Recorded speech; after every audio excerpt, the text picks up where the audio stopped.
Europe 1. Vous écoutez Culture Média sur Europe 1, 9h30, 11h avec Thomas Hill et votre invité ce matin, Thomas. Oui, je reçois ce matin Véronica Loubry. Bonjour Véronica. Bonjour Thomas. Bienvenue, star de la télévision des années 90, qui est aujourd'hui devenue une influenceuse importante avec plus de 250 000 followers sur Instagram.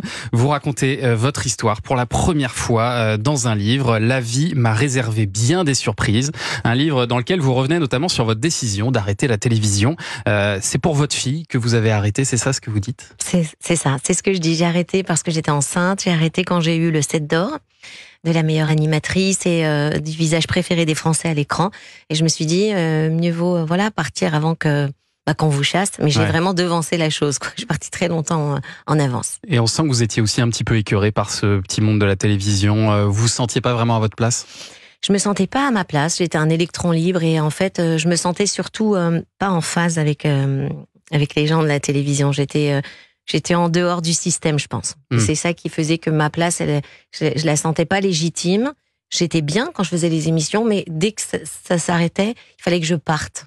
Voilà. Très vite dans le sud. Exactement, c'est ça. Et puis peut-être que vous n'avez pas trouvé aussi l'émission qui vous correspondait vraiment. Mais vraiment, vous avez raison. Si on vous avait proposé par exemple à l'époque de faire L'amour est dans le pré, comme votre copine Karine Le Marchand, peut-être que vous auriez été plus heureuse à la télévision. Mais c'est clair, mais souvent, moi quand je vois l'émission de Karine, je me dis tiens, ça c'est une émission que j'aurais pu présenter. Après, elle s'investit vraiment en dehors aussi, Karine. Ouais. Moi je la connais bien, elle s'investit vraiment en dehors. Alors, je sais pas, en fait, maintenant, je ne sais pas. Parce que moi, j'ai donné mon émission célébrité à Alexandra Bronkers à l'époque. C'est elle qui l'a fait à ma place, parce que quand Monsieur Lelay m'appelle et me dit, Véronica, sur TF1, il faut revenir, j'ai une émission pour vous qui va être tous les jours à l'antenne, ça va être un gros carton. Je lui dis non, je viens d'arriver à Hawaï, je peux pas. Donc, il me dit, mais non, mais ça c'est pas une réponse. Il faut revenir. J'ai dit non, je peux pas revenir, je fais 25 heures d'avion. Je ne peux pas. Donc, il a donné à Alexandra, elle a fait 4 ans. Donc, après, c'est des choix de vie. Vous avez regretté après Jamais. ou pas ? Non, jamais. Mais moi, j'ai jamais rien regretté. Et alors, c'est la productrice Dominique Cancien qui vous repère un jour sur une plage, hein, c'est ça ? Comme ça, c'est un casting sauvage en fait. En fait, je vendais des maillots de bain sur la plage et je suis passée devant elle et elle m'a dit « Je peux vous parler ?» Je dis « Oui ». Elle m'a dit qui elle était, mais je savais pas qui c'était. Et elle m'a dit, j'ai fait un casting et vous n'avez absolument rien à faire ici sur cette plage à vendre des maillots. Je dis, mais moi je suis trop bien là. Et elle m'a dit, est-ce que je peux vous faire venir à Paris pour faire un casting ? Voilà, casting sauvage. Et ça marche, elle vous propose de partir aux Bahamas. Alors vous aviez pas de passeport, donc il a fallu en créer un. Et là, vous allez tourner Le Trésor de Pago Pago, c'est ça ? C'est ça, je tourne pendant 3 mois aux Bahamas, Le Trésor de Pago Pago, une émission qui ne verra jamais le jour. Mais alors c'est ça que j'ai pas compris, parce que pour moi elle a vu le jour, cette émission, elle a été diffusée, elle a existé, mais alors sans vous, c'était présenté par Sophie Lafortune et Olivier Chiabodo. Tout à fait. Qu'est-ce qui s'est passé alors ? Il s'est passé que nous on a enregistré. C'était beaucoup sous l'eau ce qu'on a fait. En fait, ce qui a été vu après Le Trésor de Pago Pago, c'était pas la même chose. Ça a été revisité. Nous, on avait tout tourné sous l'eau avec des sirènes, c'était une grosse production. Et en fait, on comprenait rien. Voilà, exactement. Vraiment, c'est ça. C'est ça. Ah, parce que c'était sous l'eau. Ah oui, d'accord. C'était trop compliqué, trop complexe. C'était magnifique, mais c'était trop complexe. Donc ils l'ont squeezé et ils ont refait une autre après version avec Olivier Chiabodo et Sophie. Je sais pas comment. Et Sophie Lafortune, voilà. Pardon, excusez-moi. Et alors après cette longue pause pour vous occuper de vos enfants, à la 50aine, vous êtes vraiment mise à l'influence sur Instagram. Est-ce que c'est votre fille Tilane, avec ses plus de 7 millions d'abonnés, qui vous a poussé à vous y mettre ? Pas du tout, non, mais pas du tout. Alors j'en parle dans le livre. Moi j'ai emmené Tilane jusqu'à son premier million. Après je l'ai laissée. Voilà, elle avait 18 ans. Je lui ai dit voilà, tu te débrouilles. Ma maman va faire maintenant. J'ai vraiment, en fait, j'ai fait quelque chose que personne n'a fait. J'ai étudié Instagram pendant 8-9 mois et j'ai fait plein de tableaux en me disant qu'est-ce qui fonctionnerait pour les femmes de 48 ans à peu près. Vous vivez aujourd'hui de ce métier d'influenceuse ? Ah oui. C'est devenu pas un business, mais enfin vous êtes une femme entrepreneur, quoi. Je vis de ce métier depuis 5-6 ans maintenant. Dès le premier jour. Grâce aux collaborations, aux créations. Grâce aux co-créations d'abord, parce qu'en fait, je voulais absolument, au début, je voulais co-créer. C'est-à-dire que toutes les marques avec lesquelles j'avais un partenariat, je voulais pas parler d'une marque sans avoir moi voilà, l'avoir essayé ou testé ou le porter. Donc j'ai commencé avec les jeans en leur disant voilà, je veux bien parler des jeans, mais je veux créer mes jeans. Et puis ça vous permet de partager aussi vos malheurs, comme cet événement tragique, puisqu'il y a un an, on a diagnostiqué à votre homme un cancer du pancréas de stade 4. Il faut savoir que le cancer du pancréas, c'est très complexe. Vous racontez dans votre livre que tout est parti d'une banale prise de sang, c'est ça ? En fait, on a fait une prise de sang pour le cholestérol. J'ai appelé mon médecin, il m'a fait une ordonnance. Une ordonnance, merci. Et en fait, dessus étaient écrits les marqueurs.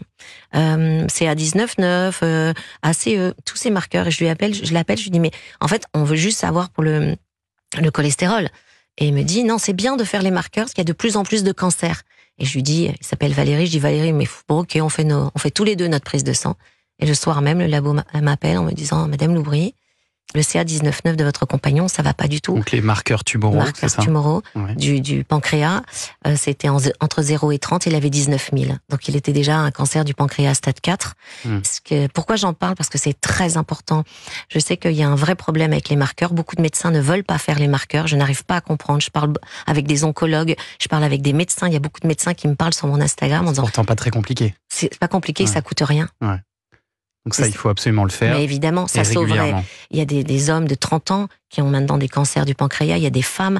Alors, prendre un cancer stade 1, c'est pas prendre un cancer stade 4. Vous comprenez ce que je veux dire ? Parce que le cancer du pancréas est un cancer insidieux. Il ne va pas faire mal. Mais quand il va faire mal, c'est fini.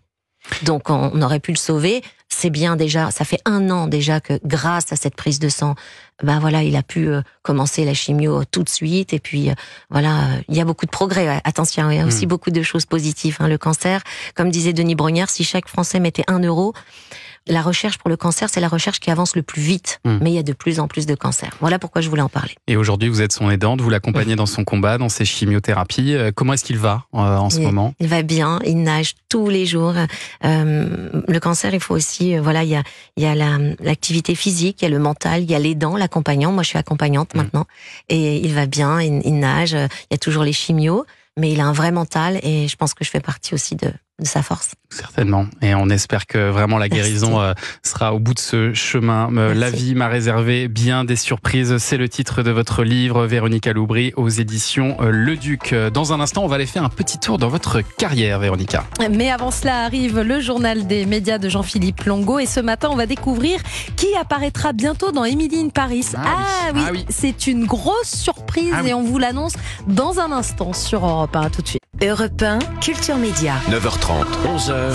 Thomas Hill. Merci beaucoup d'être avec nous pour la suite de Culture Média. Dans un instant, on aura toute une partie de la troupe de la comédie musicale Je vais t'aimer qui va nous rejoindre pour chanter les plus grands tubes de Michel Sardou dans ce studio. Ça va être un bonheur. Mais on a la chance d'être encore quelques minutes avec Véronica Loubry, ancienne animatrice télé, devenue puissante influenceuse sur Instagram. Et alors nous allons dresser votre portrait sonore, des petits sons qui vous rappelleront quelques grands souvenirs. Voici le premier.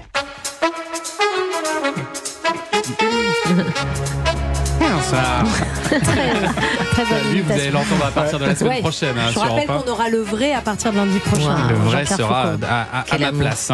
Alors Véronica Loubry, vous avez reconnu quand même, j'imagine, ce générique de Sacrée Soirée, parce que c'est votre première télé, votre premier direct. C'était dans Sacrée Soirée. Premier direct, première télé, avec Jean-Pierre Foucault, qui fait partie des gens qui n'ont jamais changé. Voilà. C'est vrai. Et s'il me voit, il me dira bonjour. Tous ces gens qui font pas semblant, vous savez, on en parlait tout à l'heure.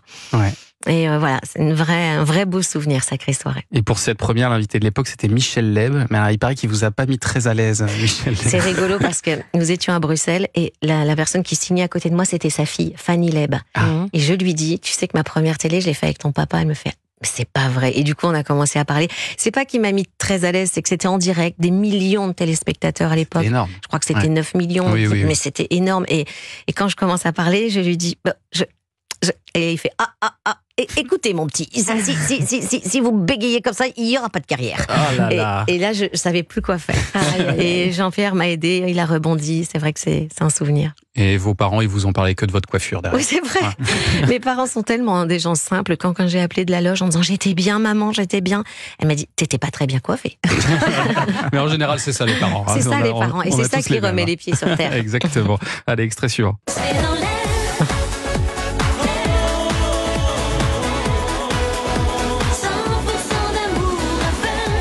Vous vous souvenez de ça ou pas? Jean-Philippe Longo qui connaît tout de la télé. La chanson, C'est dans l'air. premier single, je crois. Jean-Philippe, il connaît tout. Premier single en 97. Premier et seul. Seul, hein, oui, voilà, premier et dernier. C'est le premier et dernier, c'est très important. Il faut remettre les choses, l'église au milieu du village. Mais je me suis éclatée. Ouais. Moi, c'est ce que je disais, tout ce que j'ai fait, je regrette pas du tout. Et c'est dans l'air, c'était. Peut-être que maintenant ça marcherait, hein, les sons, ils sont pas mauvais. C'est dans l'air, ça marche très fort tous les soirs sur France 5. Ça pourrait être le générique. Voilà, ça pourrait être leur générique. Mince. Je crois que ça colle bien, le côté un peu géopolitique, tout ça. Ouais, c'est pas mal. L'extrait suivant. Ça, moi, je connais ça. Miracle de l'amour. Bah oui, fantastique. C'est Miracle de l'amour. Vous avez joué aux côtés d'Hélène Rollès à une époque, Véronique Aloubrey. Ah ouais, j'ai joué longtemps dans le Miracle et dans Hélène. J'étais la cousine de Bénédicte, Laurence, et ça passe encore. Et je n'ai jamais touché de royalty. Pas possible. Non, ça fait 30 ans que ça passe à la télé, que parfois les gens m'envoient. Oh, vous êtes là à minuit, à 4h du matin. J'ai jamais rien touché. Oh, il est fort, Jean-Luc Azoulay.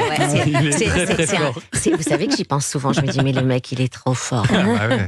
Il a pris tous les droits pour lui. Ouais. Surtout que ça continue aujourd'hui. C'est ça. Bien sûr. Ah bah tenez, on parlait de France 5. Écoutez ça.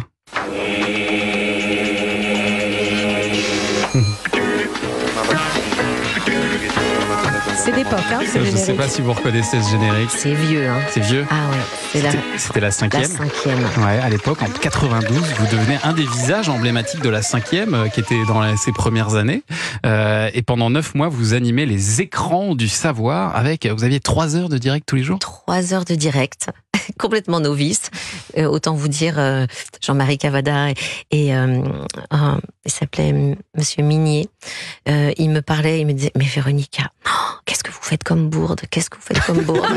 C'est pas possible. Et il me convoquait, je disais, oui, mais bon, ça, je savais pas, hein, quand je recevais toutes sortes de gens en direct. C'est dur, 3 heures de direct quand on n'a jamais, Bien sûr. Et les écrans, j'ai été le premier visage, à l'antenne. Voilà. Ah oui, carrément. Quand ils ont allumé la 5e, c'était mon visage qu'on avait. sur vous directement. Ouais. Ah bah, formidable. Bon, c'était mignon. Ah, voilà. Et c'était quoi les bourdes? Mais tout. Parce que je suis quelqu'un de très spontané. Oui. Et je peux pas vous dire, Albert Jacquard, c'était un physicien. Je me suis trompée. Je lui ai dit, j'ai cru que c'était qui faisait les recherches. J'ai cru que c'était quelqu'un, vous savez, en Égypte. Oui, un archéologue. Donc je lui posais d'autres questions qui n'étaient pas les bonnes. Enfin, j'ai pas le bon spécialiste. Et j'ai même eu, je peux pas. Alors ça, c'est un scoop, mais je peux pas dire. J'étais avec Thierry Ray. Et à un moment donné, je lui parle perso, quelque chose de perso, parce que je le connaissais, mais j'étais à l'antenne. Et j'entends 5, 4, 3, 2, et là je fais bonjour, et là j'entends de mon oreille, mais c'est fini Véronica, ça fait 5 minutes que tu es en direct, en train de parler de parler de notre vie, des soirées qu'on s'était vues dans une soirée, et de Chirac, puisqu'il était à l'époque avec la fille de Claude Chirac. Exactement. Ah oui, on était très loin de la chaîne du savoir et de la connaissance. Là. Parfois, il y avait des petites bourdes. En tout cas, la chaîne du savoir. Oui. Bons souvenirs, en tout cas. Allez, un dernier petit souvenir, écoutez ça. Adieu les limousines avec chauffeur et rebonjour le tracteur. Oubliez les 5 étoiles somptueux. 14 célébrités abandonnent luxe, paillettes et privilèges pour vivre dans la ferme où chacun doit tenir le plus longtemps possible, car c'est pour la bonne cause. Voilà, vous avez reconnu évidemment la ferme célébrité. On est en avril 2005. Véronique Aloubrey, vous participez à cette émission. À ce moment-là, j'imagine que si vous faites ça, c'est parce que vous pensiez ou vous espériez revenir à la télévision, non? Pas du tout. Non, je fais ça parce que j'ai un vrai souci avec mon enfant. C'est-à-dire que je suis ma fille à 4 ans ou 3 ans et demi et je veux pas qu'elle aille à l'école. Je veux qu'elle soit avec moi. J'ai arrêté la télévision pour elle. Et j'ai un vrai souci on est en fusion totale et tout le monde me dit, écoute, on t'a fait cette proposition. Mes amis proches me disaient, essaye. Ça va un peu aussi te libérer de cette emprise que tu as avec Tilane qui est trop forte. C'était pour vous séparer un petit peu d'elle. Un tout petit peu d'elle. Ouais. Et j'ai demandé à sortir de la ferme. C'est moi qui ai demandé ma sortie, puisque c'était trop insoutenable pour moi d'être sans ma fille. Mais ça m'a fait du bien, ce qui m'a permis de lui faire son entrée en 2e année de maternelle après, parce qu'elle n'avait pas fait la première année. Ah oui, carrément. Cause de moi. Ah oui, vous vouliez absolument la garder près de vous. tout le temps avec moi. Eh ben, c'est beau. La ferme célébrité, je crois qu'on en reparlera demain, Jean-Philippe. On célébrera les 20 ans de la première diffusion de la ferme célébrité. C'était en 2004. Et voilà pour le petit coup de pelle final. Ça fait mal. Jean-Philippe Longo. Merci beaucoup et merci Véronique Aloubry. La vie m'a réservé bien des surprises. C'est aux éditions Le Duc. Merci d'être passé nous voir ce matin sur Europe 1. Merci beaucoup à vous.